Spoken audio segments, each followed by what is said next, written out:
আর একটা কথা হলো, আপনার হাতে এমন কোনো ইয়ে আছে যে 15-16 বছর বয়সী ঢাকাতে নিতে আসবে? তো কথার কাউকে বলা যাবে না আবার। না না, যেটা নিষেধ করবেন সেটা কি আমি বলবো নাকি? হ্যাঁ, না ওই বিশ্বাস করে আপনার কথাটা বলেছি। হ্যাঁ, কথাটা বলা যাবে না কাউকে। না না। সেটা হলো উপর থেকে নিতে আসবে। সেটা মন জয় করে নিতে হবে আনন্দ দিয়ে। সেটা একটু রঙ নিয়ে যাইতে হবে, বুঝছেন? এরা আমার 16-17 বছর নিয়ে আসলি, যত টাকা লাগে দেবে। মেয়ে তো দুই তিনটা আছে ভাই, কিন্তু আমাদের গ্রামের বয়স তো কেবল মনে করেন আছে। এখন যদি ওটাতে না যায় তখন কেবল মনে করেন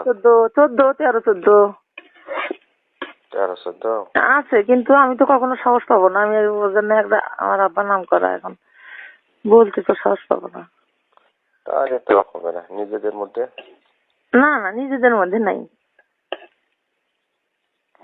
ওই যে সোহাগী আবার বলি দেখেন তো, বলি দেখবো না আমি না কখনোই না। বাপ রে বাপ, এই কথা কওয়া যাবে না। ওই ধরনের নাই, কিন্তু কথায় কথা বলি দেখা লাগবে। একটা মেয়ে আছে অনেক সুন্দর, মেয়েটা বাপটা গরিব, ভ্যান চালায়, দেখতে সুন্দর, মেয়েটা সুন্দর। বিয়ে না বিয়ে? ও বিয়ে।